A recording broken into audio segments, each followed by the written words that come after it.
এমনি হিতি নাসন্না বুড়ি দিছে আরো ঢোলে বাড়ি, আমাদের দেশে বলে এমনি হিতি নাসিন্না বুড়ি দিছে আরো ঢোলে বাড়ি।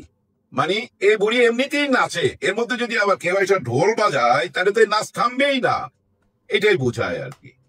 কথাটা এই জন্য বললাম, আখতার হোসেন হাত মিলায় নাই একজন ভদ্র মহিলার সাথে, এটা নিয়ে এখন তোলপাড় বাংলাদেশে। ওইখানে আলোচনা নাই, আমাদের দেশে আলোচনা হচ্ছে টক শোতে বা যারা ইউটিউবার আছে যে যার পক্ষে আর কি, যেভাবে পচানো যায়। কারণ এনসিপি কে তো পচাইতে হবে, এর মধ্যে সুযোগ পেয়ে গেছে এইটা যে হাত মিলাইলো না। তার মানে আখতার হোসেন কি বুঝাইতে চাইলো? বাংলাদেশ কি তাহলে আফগানিস্তান হয়ে যাচ্ছে? আফগানিস্তান হইতে পারলে তো ভাই ভাগ্য খুইলা যাইতো ভাই। হ্যাঁ, আফগানিস্তান হওয়া কঠিন, অনেক দূর আগে গেছে, অনেক দূর। যাই হোক, এই যে হাত মিলাইলো না, এটা নিয়ে কি বার্তা আসলো? অনেকে বলতেছে যে আখতার হোসেনের সাথে তাসলিম যারা ঘোমটা ছাড়া কন্যা ছাড়া সারাক্ষণ ঘুরা বেড়াইতেছে, ওইটাতে তার কোনো প্রবলেম নাই, অথচ একজন বয়স্ক ভদ্র মহিলার সাথে হাত মিলাইলো না। তার মানে কি জানেন, আখতার হোসেন নিজেকে আলাদা করতে পারছে, তার ইচ্ছা সে হাত মিলাবে না, সে একজন মুসলমান। আপনি বলতে পারেন ভাই উনি যদি ভবিষ্যতে কোনো নেতা হয় বা ক্ষমতায় যায়, তখন যদি বিদেশে যায় আর বিদেশে যাওয়ার পর এভাবে যদি কোনো বিখ্যাত নারী তার দিকে হাত বাড়ায় দেয়, সে কি হাত মিলাবে না? না, হাত মিলাইবো না, এটা তার ইচ্ছা, আপনি কি করতে পারবেন? সে একটা বার্তা দিতে চাইতো ভাই, বুঝেন না কেন? আপনারা দেখেন নাই? আপনারা অনেকেই জানেন এবং দেখছেনও ইউটিউবে, সালমান খান, ভারতের নায়ক, বিখ্যাত নায়ক সালমান খান হাত বাড়াই দিছিল মঞ্চেতে হ্যান্ডশেক করার জন্য একজন মুসলিম নারীর দিকে। সেই বোরখা পরা নারীটি কি করলো? সালাম দিয়া এইভাবে চলে গেল, হাত মিলাইলো না। কিন্তু খেয়াল করছেন, একজন মুসলিম নারী সালমান খানের সাথে হাত মিলাইলো না। এটার মন্তব্য যায় দেখেন, সবাই এই মেয়েটাকে বাহবা দিতেছে, একেই বলে মুসলিম রীতিনীতি, একেই বলে ইসলাম ধর্ম। হাত মিলাই নাই, ওটার জন্য বাহবা পাইছে কে? একজন মুসলিম নারী। তাহলে একজন মুসলিম পুরুষ কেন হাত মিলাইলো না একজন নারীর সাথে, সেটা নিয়ে সমালোচনা হবে? বলেন তো। এটা তার ইচ্ছা, সে একটা বার্তা দিতে চাইছে, যেটা আমরা অনেকেই হয়তো এখন ভুলে গেছি। সেই বার্তাটা কি জানেন?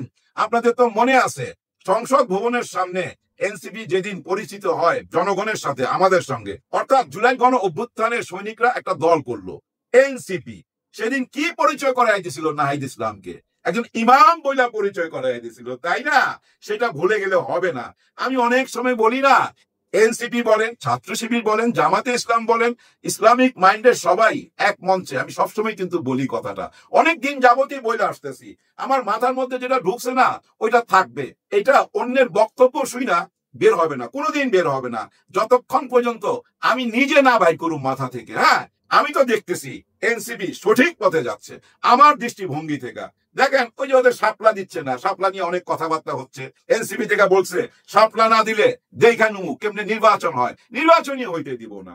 এটা বলার অধিকার রাখে তো তারা, তারাই তো আপনাদেরকে সুযোগ করে দিচ্ছে আজকে নির্বাচনের। নাইলে আপনারা কি 16-17 বছরে নির্বাচনের কথা কয়ে তো রাস্তায় দাঁড়াইতে পারতেন না? নির্বাচন তো বহু দূরের কথা। আর নির্বাচন দিল, সেই নির্বাচনে আপনাদেরকে কিভাবে বোকা বানাইছে, কিভাবে চোদু বানাইছে, এটা তো আপনারা দেখছেনই। দিনের ভোট রাত্রে করছে, কিন্তু আপনারা মাইনা নিছেন, মাইনা নিতে বাধ্য করছে। আপনারা কি প্রতিবাদ করছেন? প্রতিবাদ করতে পারছেন? রাস্তায় নামছেন, ঢ্যাঙ্গেরা বিলাই করছে, রাইতে আবার ধৈরাই না আয়না ঘরে বইরা দিছে। ওই মৃত্যু ভয়ে অনেকেই দূরে দূরে সইরা গেছেন। কেউ আন্দোলন করতে পারছেন? পারেন নাই তো। ওরাই তো আজকে এই সুযোগটা কইরা দিল। এই যে টক শোতে আইসা অনেককে বলতে শুনি ওদেরকে কেন নিয়ে গেল, ওদের তো কোনো নিবন্ধনই হয় নাই, নিবন্ধন ছাড়া একটা দলকে কেন নিয়ে যাবে? হায় রে, তোরা বেইমান রে ভাই, তোরা আসলেই বেইমান। তোরা এত তাড়াতাড়ি ভুইলা গেলি, এই 14 মাসেই ভুইলা গেলি, 24-কে আপনারা ভুইলা গেল না, আমরা ভুলতে দেব না। এবং জুলাই গণ অভ্যুত্থানের সাথে যারা জড়িত ছিল তারা ভুলতে দিবে না। আর কে ভুলতে দিবে না? ডক্টর ইউনূস স্যার, উনিও ভুলতে দিবে না। ওই বিদেশের মাটিতে জাতিসংঘের ওইখানে ওই একই কথা বলতেছে, জুলাই সনদপত্রের কথা। এই যে ভাই 105 জনের একটা ইউনিট গেছে না বিদেশে, এটা নিয়ে অনেকের মাথা ব্যথা, কেন 105 জন গেল? তার মানে কি জানেন, সমালোচনা করতে হবে, সমালোচনা কইরা যাইতেছে। এই সরকারের কোনো কিছুই তাদের পছন্দ না। উনি এই পছন্দের অপছন্দের কোনো দামই তো দেয় না। ওনার টার্গেট যেটা ওটা কইরাই ছাড়বে উনি, যার জন্য ভাই 3 দল থেকে নিয়ে গেছে একদম মেইন লোকগুলাকে। এই নিয়ে যাওয়ার পিছনে মূল উদ্দেশ্য ভাই আপনারা বুঝতে পারবেন, ওনারা ফিরে আসলেই বুঝতে পারবেন। আমি গত 2টা ভিডিওতে আপনাদেরকে ইঙ্গিত দিয়ে গেছি, আমি কিন্তু একটা দাবিতে চলে আসছি। কেন একটা দাবিতে আসছি একটু খুইলা বলি। আমাদের নির্বাচন কমিশন থেকে যে আয়োজন চলতেছে বর্তমানে, আমি যেটা দেখতে পাচ্ছি সেটা হলো জাতীয় নির্বাচনের আয়োজন করতেছে। স্থানীয় নির্বাচন করবে নাকি মেয়রদের নির্বাচন করবে নাকি পিআর সিস্টেম দিবে, ওই যে উচ্চ কক্ষ নিম্ন কক্ষ, ও কাহিনীতে এর মধ্যে শুনলাম। সব কাহিনীকে আমি কি বলছিলাম একটা সাইডে রাখেন। কেন বলছি জানেন? জুলাই সনদপত্র ঘোষণা মানেই তো আমাদের সংবিধানে নতুন কিছু যোগ হইলো। আগে সংবিধান যে ফেলা দিবে তা না, কিন্তু নতুন কিছু যোগ হবেই, আর ওইটাই দরকার, ওইটাই আইনি বৈধতা, ওইটুকুই চাই, ওইটুক হইলেই এনাফ। দেখেন ডক্টর ইউনূস স্যার ওই বিদেশের মাটিতে যা বলতেছে ফেব্রুয়ারিতে নির্বাচন হবে, ওই একই কথা কিন্তু বারবার বলতেছে ঈদের আমেজের একটা নির্বাচন হবে। উনি কি ফাউল কথা বলার লোক আপনারা মনে করেন? না না না না না, উনি সঠিক পথে আছে, ঠিক টাইমে নির্বাচন হবে। জুলাই সনদপত্রটা মাইনা নিলেই নির্বাচন হবে, ওই জন্যই নিয়ে গেছে, ওইখানে বুঝায় শুনে ঠিকঠাক করে সঠিক পথে নিয়ে আসবে। আর ওই সঠিক পথে যদি না আসেন, অর্থাৎ জুলাই সনদপত্রের আইনি বৈধতা সংবিধানে স্থান যদি না হয়, তাহলে নির্বাচন হবে না ভাই ফেব্রুয়ারিতে। ফেব্রুয়ারিতে যদি নির্বাচন করতে চান ওইটা দিতেই হবে। এখন দেখেন প্রশ্ন চলে আসলো, এই যে জুলাই সনদপত্র সবকিছু এক সাইডে রাখা, এক দফা দাবি, এইটা কি রাজি হবে? না না না, এইটাই রাজি হবে না, বাকিগুলা রাজি হয়ে যেতে পারে। এইটাকে রাজি করাইতে হবে। এটা কেন রাজি হবে না জানেন? আমাদের দেশের রাজনীতি কি? আওয়ামী লীগ আর বিএনপির মেইন রাজনীতিটা কি বলেন তো?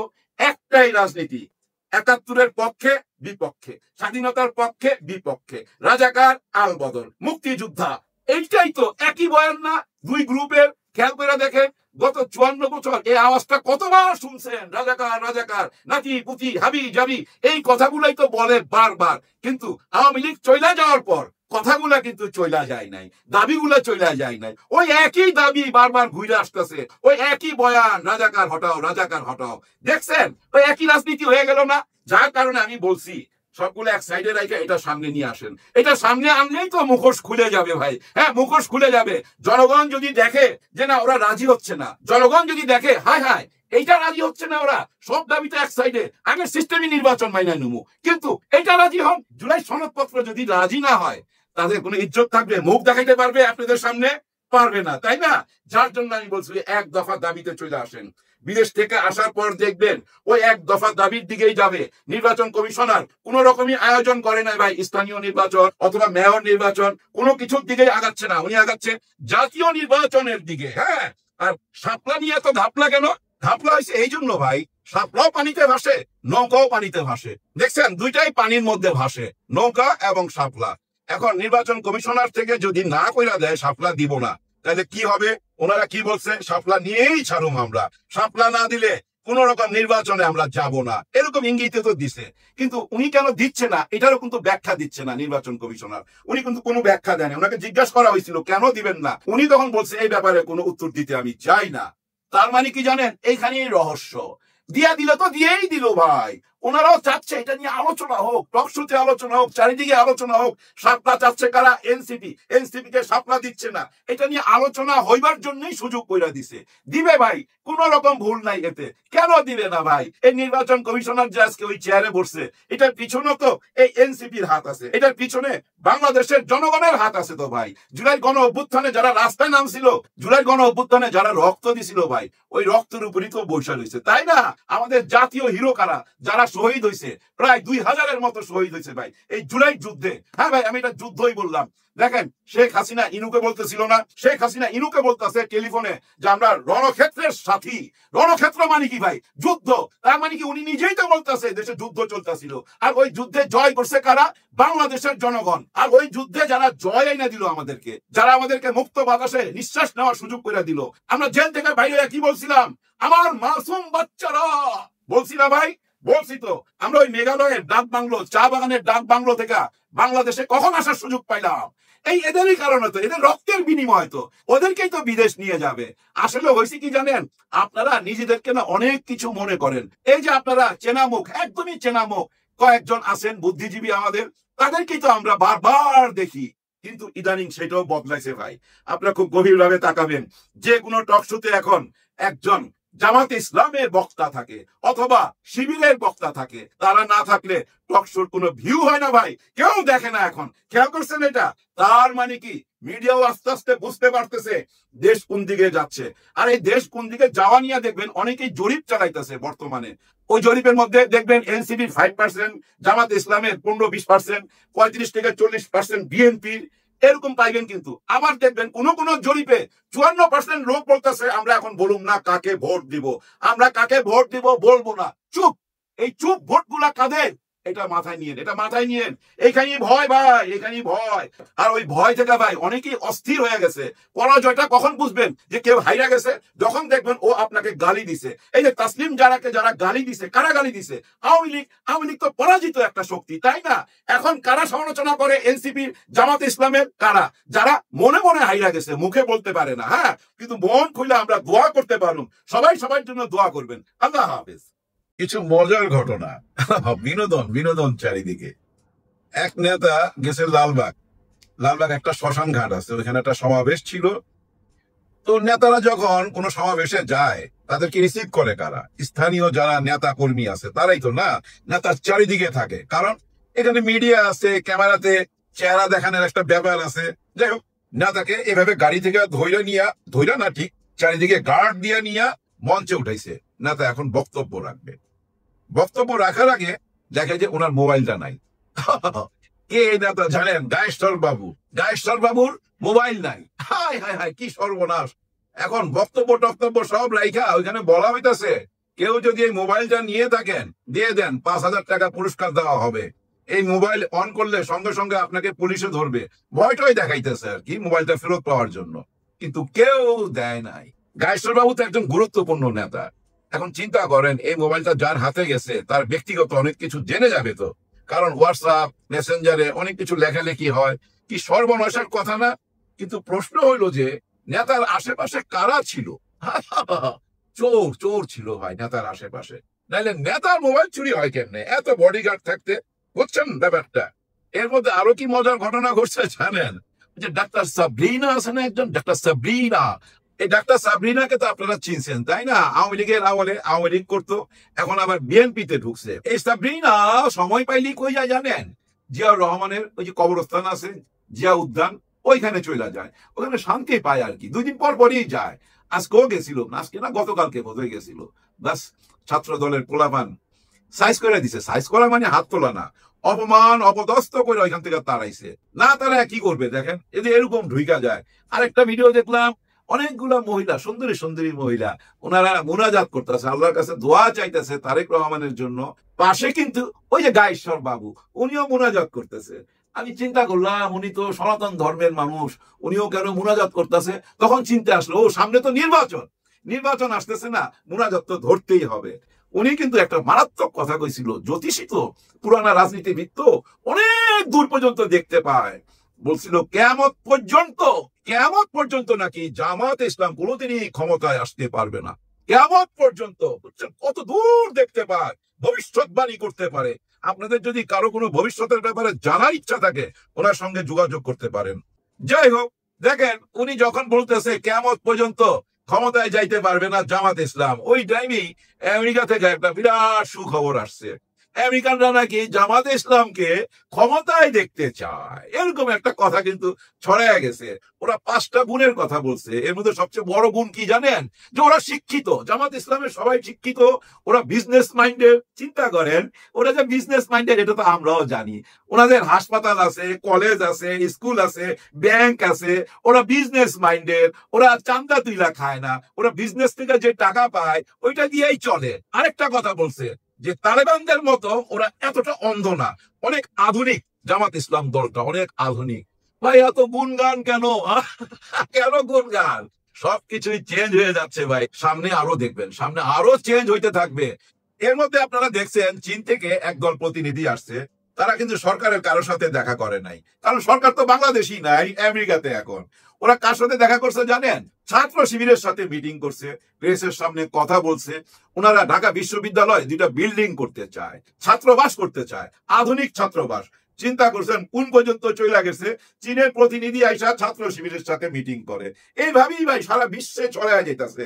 এই যে দেখছেন না আমেরিকাতে আজকে আব্দুল্লাহ তাহের সাহেবকে, গতকালকে দেখছেন না একটা ভিডিওতে আমেরিকায় আব্দুল্লাহ তাহের সাহেবকে স্টেজে একটা বিরাট সমাবেশ, সুধী সমাবেশ, সবাই আসছিল। সবচেয়ে গুরুত্বপূর্ণ ব্যাপার কি জানেন? ওইখানে আমাদের ইলিয়াস হোসেনও ছিল, উনিও দেখা করছে তাহের সাহেবের সাথে। একসাথে ওনারা দেখলাম বুক মিলাইতেছে, ছবি তুলতেছে। দেখছেন ব্যাপারটা? সব কিছু কিন্তু অন্যদিকে যাইতেছে। খুব খেয়াল করলে দেখবেন জামাত ইসলাম চারিদিকে ছড়ায় যাচ্ছে, দেশে বিদেশে। এবং বর্তমানে যে টক শো গুলা হয়, দেখবেন জামাত ছাড়া কোনো কথা হয় না। এর মধ্যে আমাদের ওই যে রুমিন ফারহানা, উনি তো ভালো বক্তা, উনি আবার একজন গবেষকও। উনি গবেষণা করে বাইর করছে 380টা মব হয়েছে বাংলাদেশে। 380টা মব হয়ে গেছে বাংলাদেশে। তখন পাশে থেকে এবি পার্টির বন্ধু সাহেব ওনাকে বললো, এই যে 380টা মব হয়েছে, এর মধ্যে বিএনপির কয়টা? ওইটা কি হিসাব করে বাইর করছেন? আসলে তো ভাই 380টার মধ্যে যায় দেখেন, যা 300টাই বিএনপির ছেলে পেলে করছে মফ। আবার মফ কিন্তু এখন একদম জায়েজ হয়ে গেছে। এটা এখন আমেরিকাতেও হইতাছে। আমেরিকার এক নেতা, ওই যে ওনার নাম বোধ আনোয়ার হোসেন, ওই নেতারে ভাই যেভাবে সাইজ করলো, আয় হায় হায়, যে ব্যানার নিয়ে যায় না, ব্যানারের লাঠি দিয়ে পিটাইছে। ওনার টাই দেখলাম সামনে থেকে পিছনে চলে গেছে। উনি কাঁদতেছে, কাঁদতে কাঁদতে ওনার বউর কাছে এসে বিচার দিচ্ছে। আর তার বউ সমানে বিএনপির প্ল্যাটফর্মে গাড়ি দিতেছে। ভাই মজাই আর মজা। আরেক ছেলে কি করছে জানেন না? বিএনপির আরেকটারে এমন মাইট দিছে ভাই, দাঁত টাত ফালাই দিছে, ঘাড়ি ভাঙ্গা ফালাইছে, এখন হাসপাতালে। শেখ হাসিনা কিন্তু উস্কাই দিছিল, বলছিল আওয়ামী লীগের সবাইকে ওইখান থেকে যেন কেউ অক্ষত অবস্থায় ফেরত না আসতে পারে। ওই বাণী শুই না উৎসাহিত হইয়া মারতে গিয়া মাইর খাইয়া চলে আসছে। কি একটা ঘটনা! দেখেন, শেখ হাসিনা একজন প্রধানমন্ত্রী ছিল, তাই না? ওনার কি দোষ আছে না আছে এগুলো যদি আমরা সাইড করেও রাখি, একজন প্রাক্তন প্রধানমন্ত্রী তো, যত দোষই করুক না কেন, প্রধানমন্ত্রী তো ছিল। একজন প্রধানমন্ত্রী কি এরকম বলতে পারে, ওই কেউ যেন অক্ষত নাইতে পারে, মার ধর, এগুলা কি বলতে পারে ভাই? বলতে পারে না। আসলে হয়েছে কি জানেন, উনি 16 বছর ওই যে মার ধর, এরে ধরে নিয়ে ওরে ঢুকা আয়না করে, এগুলো করতে করতে একটা নেশা হয়ে গেছে। ওই নেশা থেকে বুঝছেন এখনো চালায় যেতেছে। আর এই বেচারারা সব মাই খাইতেছে। ঢাকায় 800-র উপরে জেলখানায় ঢুকছে, 800-র উপরে গত এক সপ্তাহে। ভাই কেউ ছাড় দিবে না ভাই, পুলিশ কিন্তু ঘুরা দাঁড়াবে। এই নির্বাচন আসার আগেই পুলিশ ঘুরা দাঁড়াবে। এখন নির্বাচন হবে কিনা এটা কিন্তু অনেকের মধ্যে সন্দেহ, বিশেষ করে যারা টকশো করে। দেখবেন ওইখানে একটা প্রশ্নই করে সবাইকে, নির্বাচন হবে কিনা, নির্বাচন হবে কিনা। মানে এই প্রশ্নটা কইরা টকশুটারের জমায়। ওদিকে কিন্তু ডক্টর ইউনূস স্যার দেশের মাটিতেও বইলা গেছে, বিদেশে যায়ও বলছে জাতিসংঘের ওইখানে, যে আমরা ফেব্রুয়ারিতে নির্বাচন করতেছি। কিন্তু সেটা কানে নিচ্ছে না। কানে নিচ্ছে কি? এনসিপির অমুকে বলছে নির্বাচন হবে না, এনসিপির অমুকে বলছে নির্বাচন হইতে দিবে না। ওগুলা কানে নিয়া টকশুটা জমাইতেছে। ওদের কথা বলে। ইউনূস স্যার যে বললো নির্বাচন হবে, এইটা নিয়ে কিন্তু আলাপ করে না। আলাপ করে এনসিপির কে কি বললো, জামাতের কে কি বললো, শিবিরের কে কি বললো, এইসব নিয়ে। ভাই সার্কাস সার্কাস। এর মধ্যে একটা ভিডিও দেখলাম, জানেন, ওরা ময়লা সাফ করবে, রাস্তাঘাটের ময়লা সাফ করবে। মিটিং হয়েছে, যে মিটিং থেকে যারা চলে গেছে, মুড়ির ঠোঙ্গা এটা সেটা, পানের পিক টিক যা ফেলছে এগুলা পরিষ্কার করবে। কিন্তু ওইখানে কি করছে জানেন? আগেই ময়লা ফেলতেছে, ময়লা ফেলা তারপরে পরিষ্কারটা দেখাবে। ওইটা আবার কে জানি ভিডিও করছে গোপন, ওইটা ওরা ফেসবুকে ছাইরা দিছে। মানে ময়লা ফেলতেছে যে, ওইটা গোপন ভিডিও করে ফেসবুকে ছাইরা দিছে।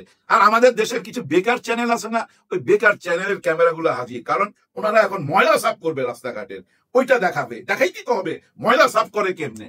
হায় রে নাটক! এগুলা দেখে না, এগুলা খায় না মানুষ, এগুলা খাওয়াইতে পারবেন না কোনো কারণেই। এখন মানুষ শিক্ষিত হয়ে গেছে তো, আমার মতো মূর্খ লোক এখন দেশে কমই আছে। দেখেন না আমেরিকান আলারা বলতেছে জামাত ইসলামের মধ্যে শিক্ষিত লোক বেশি, গণতন্ত্রের চর্চা বেশি, বিজনেসম্যান বেশি। হায় হায়, ট্রাম্পজি তো বিজনেসম্যানদেরকে পছন্দ করে, তাই না? ওই অঙ্কেতে দেখেন এখন জামাত ইসলামের প্রশংসা হইতেছে। ও, ভিডিওটা শেষ করার আগে গোলাম মাওলা রনি সাহেব, আপনাকে বলতেছি, আপনার অনেক শখ ছিল ট্রাম্পের সাথে ডক্টর ইউনূস স্যারের ছবি দেখার, অনেক শখ ছিল না? এখন আপনি দেখে নেন, ডক্টর ইউনূস স্যারের পেজে দেখে নেন, ওই ছবিটা দিছে আপনার জন্য ট্রাম্পজি এবং ওনার পরিবার। আর এদিকে ডক্টর ইউনূস স্যার এবং ওনার মেয়ে, হায় হায় কি উজ্জ্বল হাসি মুখে সবাই ছবি তুলছে। ওই ছবিটা গোলাম মাওলা রনি সাহেব আপনার জন্য। ডক্টর ইউনূস স্যারের সম্মান আপনারা দিতে পারবেন না, আপনাদের কাছে সম্মান চায়ও না তো, আপনাদের ক্যারেক্টার বুঝা ফেলাইছে। উনি তো প্রথমেই বলে দিছিল যে এরা আমার সামনে একরকম কথা বলে, বাইরে যা আরেক রকম কথা বলে। এই যে দুই মুখা কথা উনি প্রথমেই বুঝা ফেলাইছে, প্রথম 1 মাসেই বুঝা ফেলাইছে ক্ষমতায় আইসা। তারপরে উনার স্টাইলে উনি চলতেছে। ওদিকে আরেকটা ঘটনা করছে, জাতিসংঘের দপ্তরের সামনে আন্তর্জাতিক বিষয়ক সম্পাদক মনে হয় উনি বিএনপির, আনোয়ার হোসেন খোকন, ওনাকে যা অপমান অপদস্থ করলো ওনার নিজের লোকেরাই, কিন্তু নিজের দলের লোকেরাই ভুয়া ভুয়া ভুয়া, হায় হায়, উনি লজ্জায় লাল হয়ে গেছে। নিজের দলের কাছে এরকম অপমান কেউ আশা করে? আপনাদের মনে আছে আওয়ামী লীগের যে ওই যে একজন আসিল না, কি জানি নাম, ও কাউয়া কাদেরই তো বলতো, ওই কাউয়াদের পতনের আগে ওনাকেও কিন্তু ভুয়া ভুয়া বলে স্লোগান দিছিল ছাত্রলীগের পোলাপান। সেম স্লোগানটা আনোয়ার হোসেন খোকনের পিছনে দিতেছে সবাই। আর এক চিক না তো ভাই থামাই রাখা যায় না, পারলে ও উইটা মারে উনারে। চিন্তা করছেন এত বড় নেতারে একজন চিক না এইটুকু একটা পোলা মারতে চায়, কোন অবস্থায় চলে গেছে। দলের মধ্যে শৃঙ্খলা নাই, নিয়ম কানুন নাই, কেউ কারে মানতে চায় না। অথচ এদিকে দেখেন ছাত্র শিবির বা জামাতে ইসলাম, ওনারা কেমন, ওনাদের দলের নিয়ম শৃঙ্খলা দেখেন, আইন কানুন দেখেন, পুরোপুরি মিলিটারির মতো। তো ভাই আর্মি আইন চলো এখানে। আর্মিদের যেমন একটু নিয়ম শৃঙ্খলা ভঙ্গ করলে সাজা ভোগ করতে হয়, ঠিক তেমনি জামাত ইসলাম শিবিরের পোলাপানের যদি কোনো অন্যায় হয়, ভুল হয়, তাদেরকে সাজা ভোগ করতে হয়, নিয়ম শৃঙ্খলার মধ্যে চলতে হয়, ইমান ঠিক রেখা চলতে হয়। আর এই জিনিসটাই দিনে দিনে ছড়ায়া যাচ্ছে, সামনে আরো ছড়াবে ভাই, চারিদিকে ছড়ায়া যাবে। এখনই আপনার আশেপাশের মানুষকে কানে কানে জিজ্ঞাসা করেন যে ভাই তুমি কাকে ভোট দিবা। মানুষ খুব সচেতন, কিন্তু আপনার কানে কানে বইলা দিবে কাকে ভোট দিবে। কেউ থামায় রাখতে পারবেন না ভাই, এটা আমার কথা না ভাই। জনগণের কাছে জিজ্ঞাসা করেন, জনগণ আপনাকে কি বলে। মানুষের মনের মধ্যে একটা ব্যাপার চলে আসছে, তারা ভালো আর মন্দ বুঝতে শিখে গেছে, বিবেক আর বিবেচনা তাদের মধ্যে চলে আসছে। তাদের একটাই কথা, সবাইকে তো দেখলাম 50 বছর 54 বছর, এবার নতুন কাউকে দেখি, নতুনের অপেক্ষায় ভাই। কারণ নতুন একটা বাংলাদেশ চায় সবাই। হ্যাঁ ভাই, নতুন একটা বাংলাদেশ চায়। আর এই নতুন বাংলাদেশ যদি আমরা এখন গড়তে না পারি, আবার 50 বছর পার করে দিতে হবে। এই জাতিকে ডক্টর ইউনূস স্যার ওই অন্ধকারে আর ঠেলা দিবে না, 50 বছর 100 বছরের অন্ধকারে ঠেলা দিবে না। উনি যে বলছে নির্বাচন হবে ফেব্রুয়ারিতে নির্বাচন হবে, আর জুলাই সনদপত্র ঘোষণা হবে, সবকিছু পাবেন এবং বিচারও পাবেন আপনারা, বিচার দৃশ্যমান হবে, তারপরই নির্বাচন হবে। ওনার প্রত্যেকটা কথা উনি রক্ষা করবে। আমি বাস্তবতা তুলে ধরলাম, মানুষের মনের কথা যাই নাই আপনাদের সাথে শেয়ার করলাম। আমার জন্য দোয়া করবেন, সবার জন্য সবাই দোয়া রইল। আল্লাহ হাফেজ।